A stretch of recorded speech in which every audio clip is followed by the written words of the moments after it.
the presence that triggers illumination. Again, though, let's say that you go there and you do know the language, and they know nothing of the principles of the Course. Is it necessary for you to, first of all, teach them Christianity so that they might understand what the words in the Course are relating to or referring to before you can start teaching the words of the Course? And is that what it's about? No. What this is about, what we're reading here, is about learning to become miracle ready, we'll say. Which means learning with the least amount of falderall and language and concepts to accept a basic premise that you didn't create yourself and something did.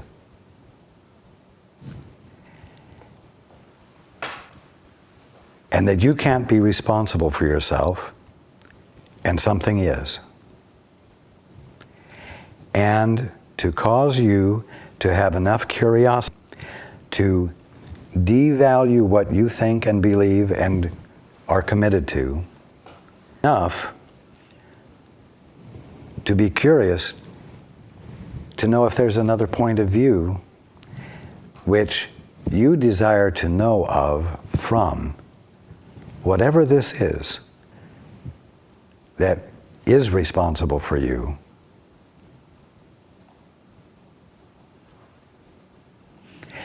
So that you might stand at the threshold of the unknown and begin to have an actual relationship with God.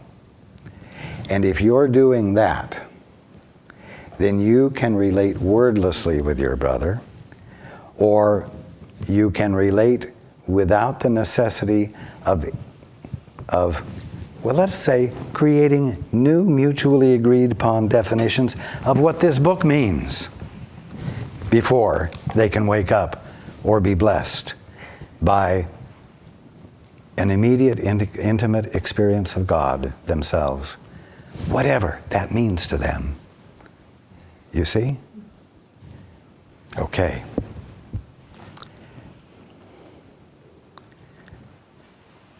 Let's continue. A miracle is never lost. It may touch many people you have not even met, produce undreamed of changes in situations of which you are not even aware. Yes. This really doesn't need to be discussed. It simply says the truth. That is a simple fact.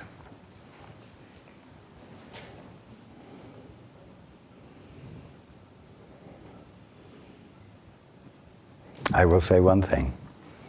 Even if you experience the miracle, and 3 weeks later, you have re-entrenched yourselves in the position you took before the miracle happened, the benefit to everyone is not undone. The realization, which you may have covered up once again, nevertheless blessed everyone because minds are joined.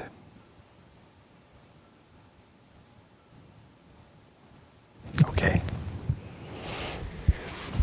The Holy Spirit is the highest communication medium. Miracles do not involve this type of communication because they are temporary communication devices. When you return to your original form of communication with God by direct revelation, the need for miracles is over.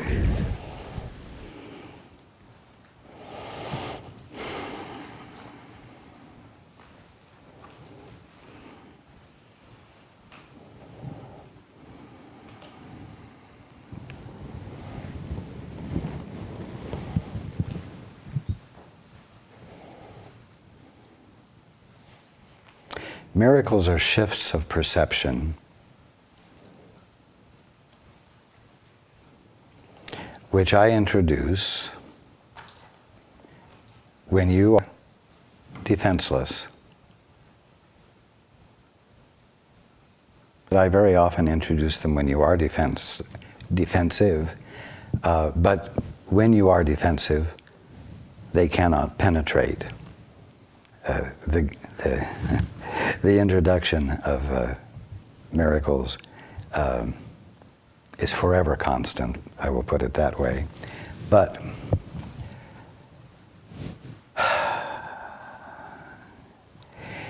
they promote shifts of consciousness.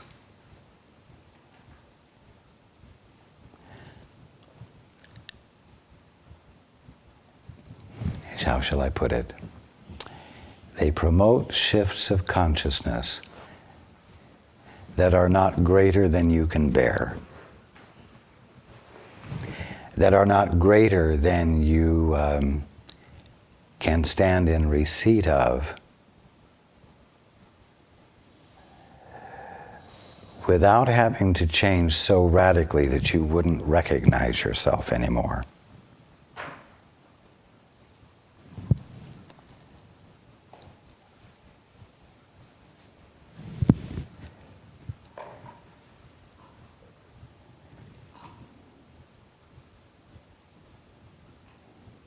They are not meant to wake you up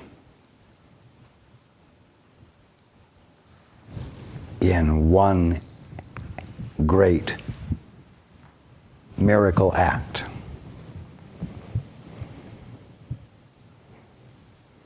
They honor you where you are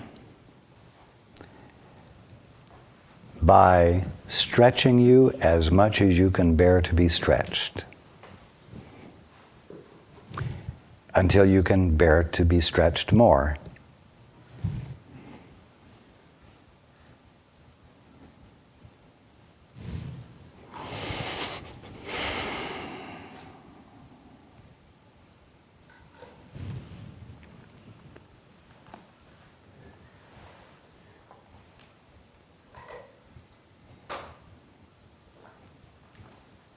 That is all I will say at the moment about this.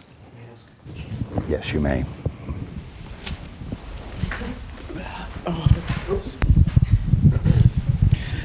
It says that the Holy Spirit is the highest communication device, and that medium rather, and miracles are temporary forms. Does that mean that when we're in the revelatory experience that it talks about in the last sentence, that is the Holy Spirit working with us constantly? Do you see what I mean? There's a little confusion there for me. Revelation comes directly from God. Okay. It says the Holy Spirit is the highest communication medium. Miracles do not involve this type of communication. So apparently there's 3 different communications that we're talking about here. The miracle, direct communication from God, which is direct revelation, and then there's another highest communication medium. See, so there's a confusion there. So God by direct revelation seems to me would be a higher form of communication than the Holy Spirit's highest communication medium. Do you see what I'm getting at? Yes, I do. Okay. Now, you must remember that I have said that the Holy Spirit is your very own divinity held in trust while you dally with the ego. Okay. The communication of the Holy Spirit is the conveyance to you of the remembrance of who you are. The miracle promotes shifts of perception that reveal to you the nature of being, and promote your defenseless involvement with your brothers and sisters, so that you, as the expression of love, might find the willingness to abandon your stance as a defense mechanism against a hostile world and brothers who are out to get everything they can from you at your expense.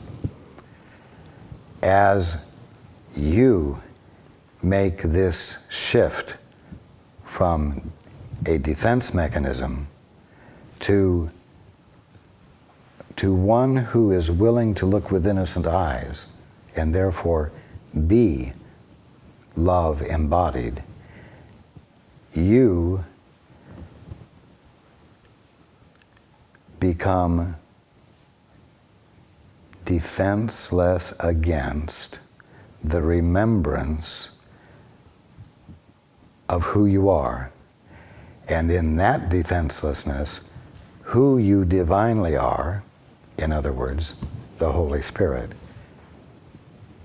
can introduce the deep remembrance of who you are, so that that becomes embodied, re-embodied as your identity. Fully remembered. No, it is gradual. But the more defenseless you become, the less of a defense mechanism you enact in your experience.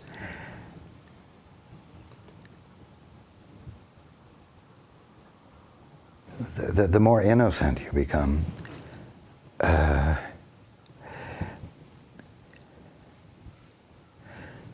softer you become.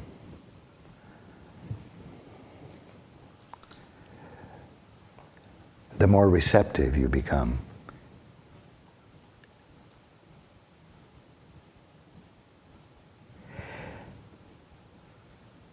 And you could say that this provides an ambiance in your being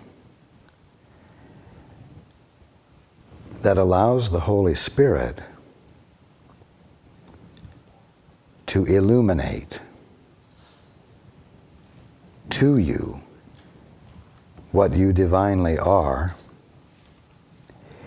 in a manner that you can reincorporate and own as you.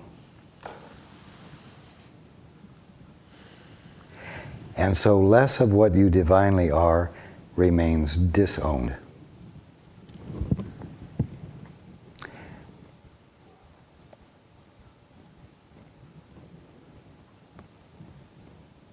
That is the simplest way I can put it at the moment.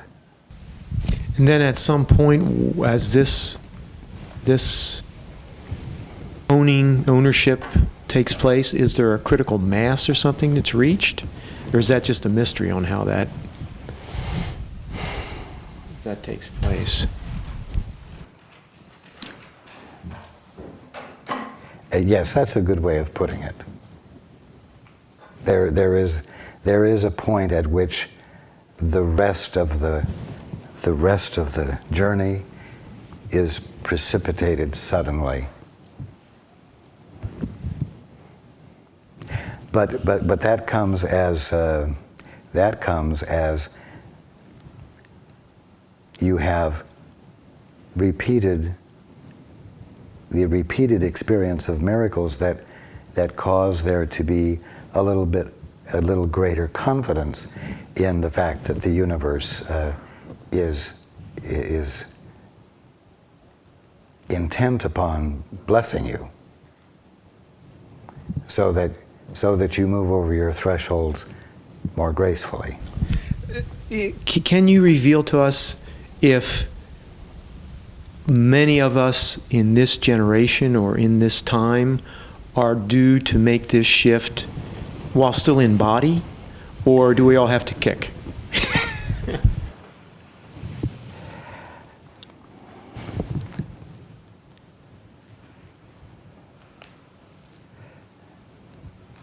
I certainly hope so.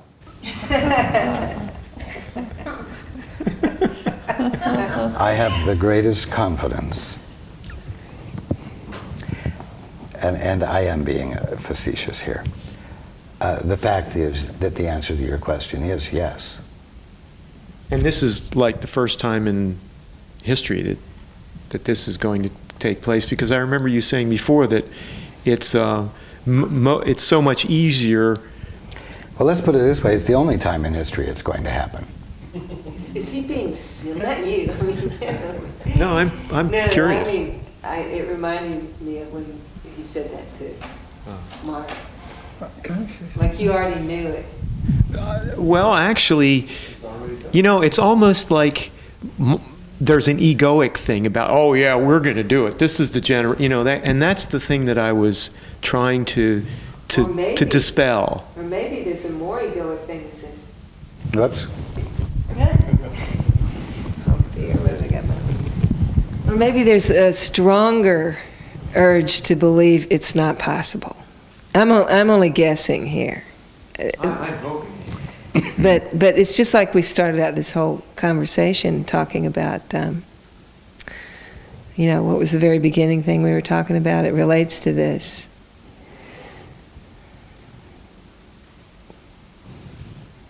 And now I'm not even sure what that is. But it connects. I can feel it. I can feel it. My mind went blank. That's what happened. But it was what we. Yeah. The simple fact is that there is a precipitous movement already happening.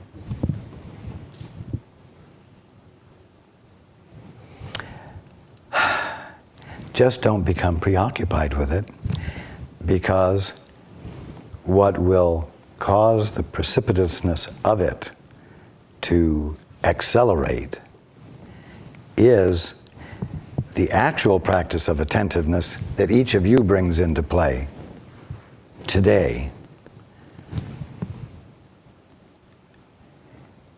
And you know what? Don't any of you waste your time being attentive so that you can bring about the end of the illusion for all mankind. Because then you will be busy on your commitment to your project, and the only thing that will do it is going to be a curiosity to know what God is being right where this petal of the rose is, right where the rose is, right where your sister is next to you, right where your brother is next to you, and abandoning your old habitual ways of dealing with each other in the here and now. You're going to have to do the work. You see what I'm saying? You're going to have to care enough to look with fresh eyes at everybody so that you are miracle ready. Why? So that the end of the illusion can come for all of mankind? No. So that you might remember your divine function, so that you might no longer suffer from insanity, so that you might find every conscious moment a moment of joy and bliss, because you deserve nothing less, and you will have nothing less when you stop presenting more than what God is being right where you are.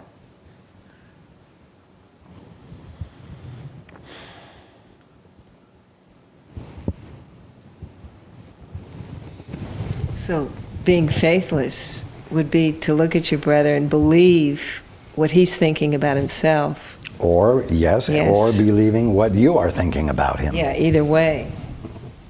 Because I was just thinking, how do we break the habit? And that's what you mean by doing the work. That's what I mean.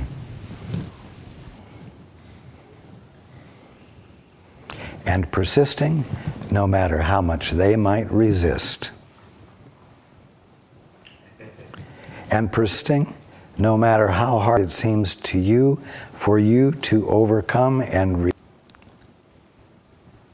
your commitment to seeing him as less than what God is being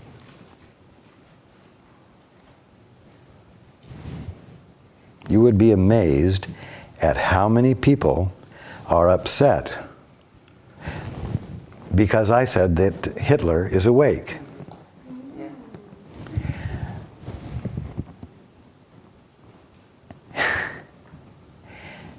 Well, he can't possibly have paid enough.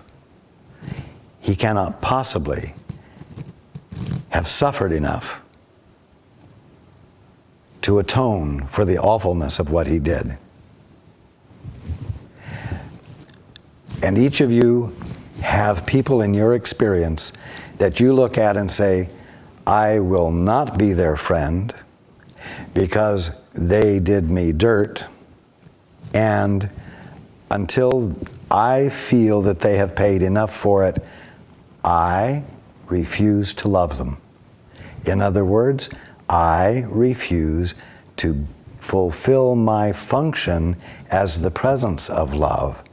And in that act, separate yourself from your full experience of your divinity and your inseparableness from God and your capacity to be awake.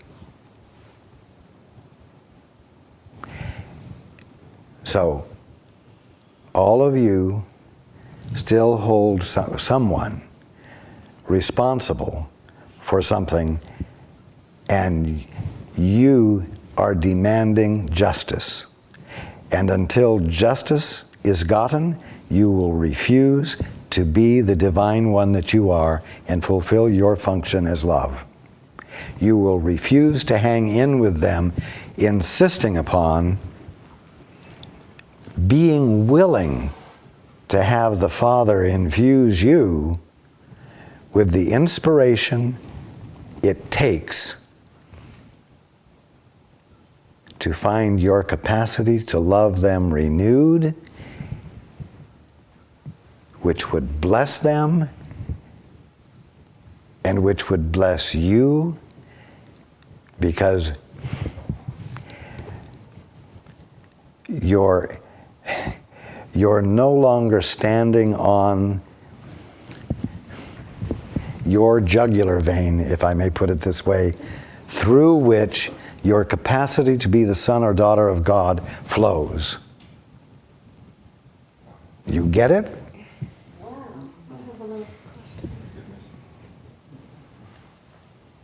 So in feeling this infusing, though, like it kind of feels out of control.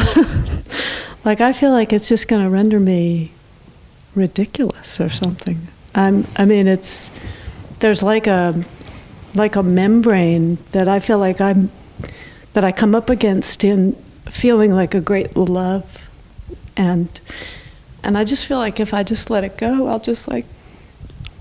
It's not like much better to keep it under control. I know it sounds so stupid, but it's like I'm afraid. I understand. Yeah, there's just I'm a not fear. Minimizing that. No, it's okay. That's why the shift of perception, even the sudden shift of perception, doesn't take you further than you can bear.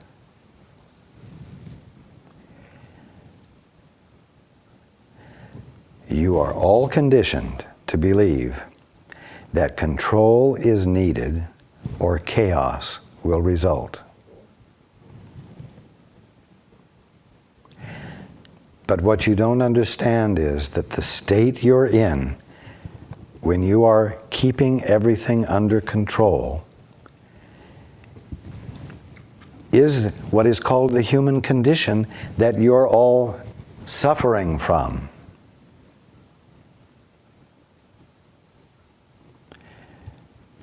You're in the chaos.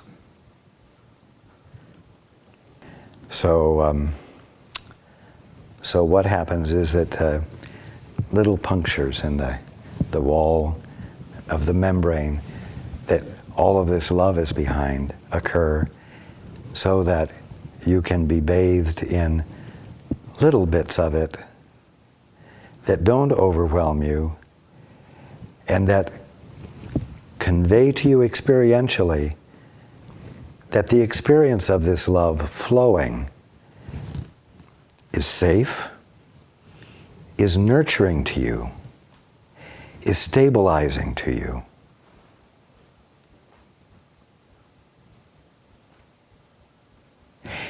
And actually ends up blessing everyone. So that you relax a little bit more and more punctures can occur.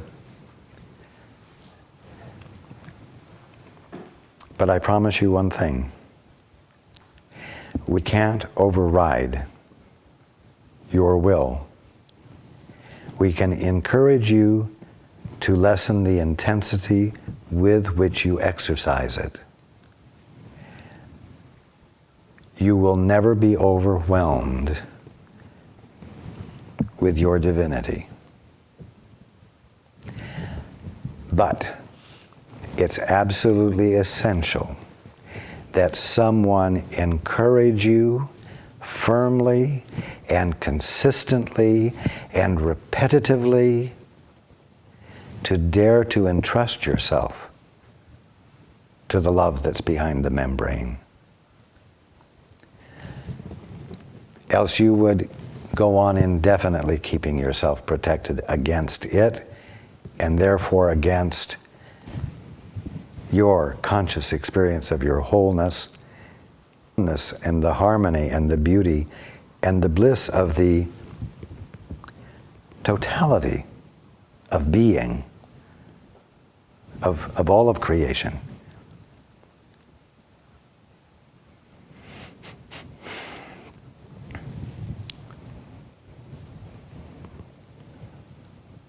When that uncontrollable, humongous presence of love,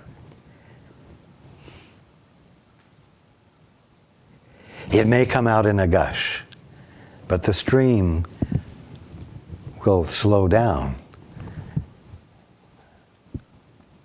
once it's not having to move against the pressure of your resistance. And there will be such order and such harmony that it will be awesome. Or let's put it this way, it would be awesome if it weren't for the fact that in the experience of it, you'll say, oh, yeah, this is me. This is who I've always been.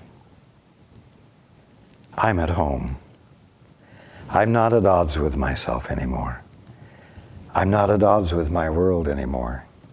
Everywhere I look, I see me.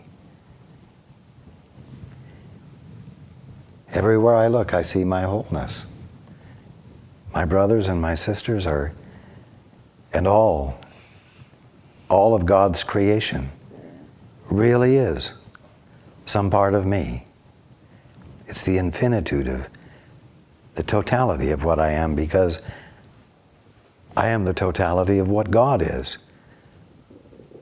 Because in God expressing Himself, He held nothing back. And so all of what God is what I am. Well,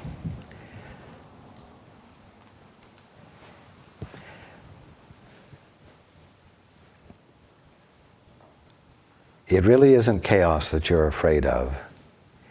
It really is the fear of being, it is really the fear of the loss of control. Because control is what the ego sense of self has used to ensure that its insane frame of mind cannot be violated.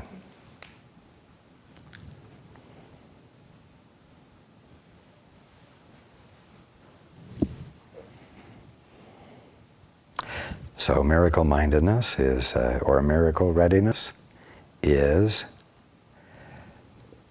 a state in which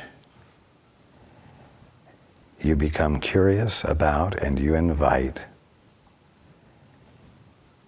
experiences that go beyond the boundaries that your ego has set.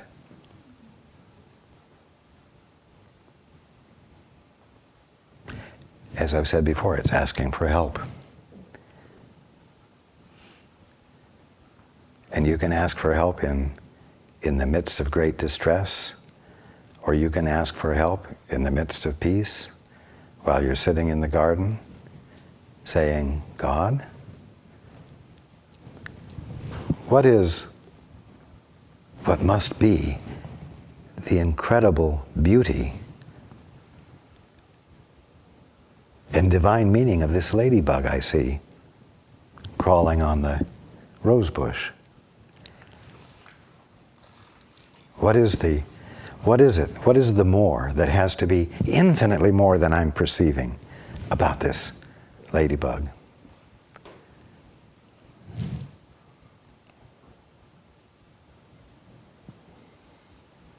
Okay.